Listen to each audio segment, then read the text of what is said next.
Hi there, welcome. We're here today with our friend Susan Piver, and she's here to talk about her new awesome book called The Four Noble Truths of Love. So I have a question to start off. I mean, I know the term The Four Noble Truths, and I don't have them memorized, I'm ashamed to say, but I think I remember them. So what are they, and what are the Four Noble Truths of love, kind of in comparison, in relationship to it? Mm-hmm. The Four Noble Truths of Buddhism are the very core teachings of the entire Buddhist path. They are the very first teachings given by the Buddha upon his attainment of enlightenment. And they, whether it's Zen Buddhism or Tibetan Buddhism or Theravadan or Mahayana, all the forms of Buddhism have these four tenets at their core. And there's vastly interesting ways to interpret them. But the first noble truth of being human is, said the Buddha, is life is suffering, which sounds horrible. Suffering is not quite the right translation, I hear. It's more like unsatisfactory or dissatisfying. Life is dissatisfying in the sense that everything changes. There is nothing to hold on to.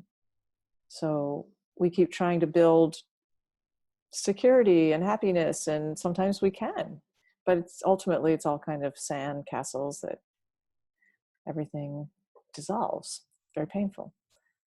So the first noble truth is called the truth of suffering. The second noble truth is called the cause of suffering. Like, what makes this suffering? And the Buddha said, grasping is the cause of suffering, which basically means pretending like the first noble truth is not true, trying anyway to create something solid and unchanging. The third noble truth is called the cessation of suffering, which means, you could stop. Especially now that you know the cause. You also know the cure. If the cause is grasping, stop grasping. Obviously it's not that easy. But the fourth noble truth is called the Eightfold Path, which sort of sets out, and this is vastly oversimplified, but sets out the 8 things that you can do that will lead to the cessation of suffering / non-grasping and allow you to exit the cycle of suffering that we continually perpetuate. And the Eightfold Path, I don't know if I can remember them all, but it includes things like right view, right intention, right speech, right livelihood, right action, right effort, right mindfulness, right wisdom. So each of those rights is a vast universe, but those are the Four Noble Truths. Excellent. So what does that have to do with the Four Noble Truths of love? That's a really good question. So as you remember, the Four Noble Truths start out with the truth, the cause, the cessation, and the way. Okay. So when it comes to relationships, at this one particular time in my own marriage when things were really not going too well, I was wondering how the Four Noble Truths could apply to my love life. And I was like, okay, the truth, the cause, the cessation, the path. The truth is, this is friggin' uncomfortable. Oh, all relationships are uncomfortable because they never stabilize. This thing is never going to stabilize. We've been together for 20 years now, literally at this point. We just had our 20th wedding anniversary, and it's still going like this. So I have to assume, based on anecdotal evidence, that it's never going to stabilize. So that's the first noble truth. It's never going to stabilize. The second, the cause, is thinking it should be stable. Actually causes a lot of the discomfort. It's like, oh, there must be something wrong. There's a problem. We have to fix it. Great. Fix your problems. Identify your problems. That's great. But nothing is going to put your relationship in some sort of a monotone. It's still going to go like this. But it's really important to solve your problems. I'm not suggesting otherwise. And to talk about what you need and what you're not getting. And of course, if there's anything like abuse or addiction involved, that is excluded from this view. That's not something I don't think that you should try to live with, and in order to then think, well, I'm in a relationship, so I have to make room for this.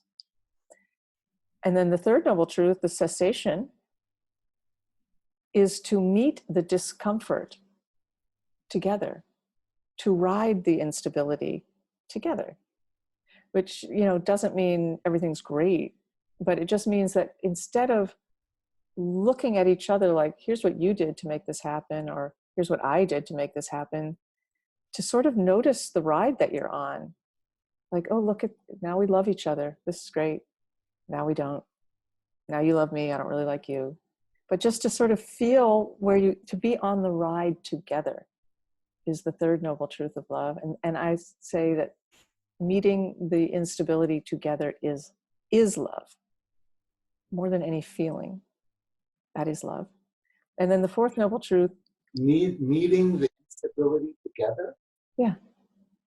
Is that not trying to make it be stable, but to ride the waves of closeness and disconnection and love and distance, and to ride all of that together, I would say, is very loving. And then the fourth noble truth is there's a way to do it. And this way involves certain, I'm happy to tell you what they are, but basically like 4 qualities that if you bring them into your relationship, it will help you on this crazy ride, I think. What's one of the qualities? Good manners. Doesn't mean knowing which fork to use. Obviously, it means being aware of the other person's presence and being thoughtful about who they are and what's going on for them and what's happening between you, and just this very basic good manners. Very useful. How does this boil down to everyday wisdom for everyday people? Why is it a practical book? I think the 4 noble truths of love are relevant to everyday people, because if you say, hey, everybody, guess what? Relationships are uncomfortable. They'll be like, yeah, they are. If you say, well, if thinking they're supposed to be comfortable and perfect actually increases the discomfort, most people would go, got that. And if you could somehow work with the discomfort instead of trying to solve it, you might get closer to each other. I think that's pretty straightforward.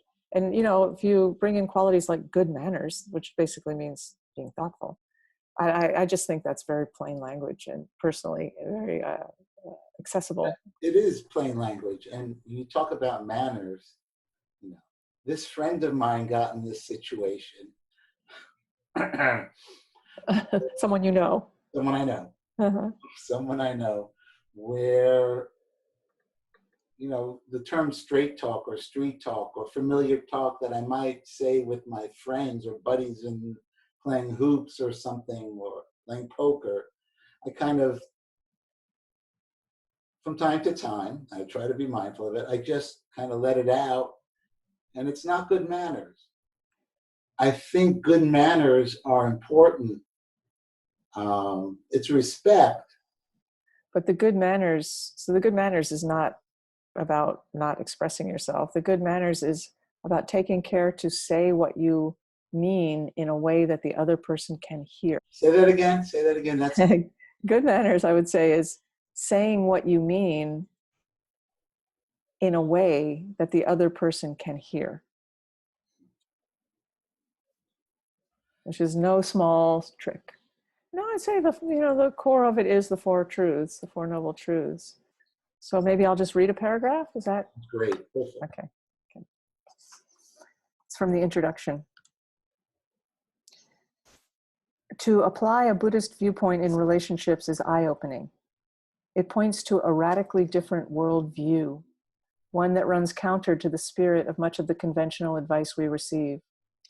It prioritizes unending curiosity over conclusiveness in such a way that conclusions are never arrived at, while openness of heart and of mind continue to expand. It posits having no agenda as a path to attainment.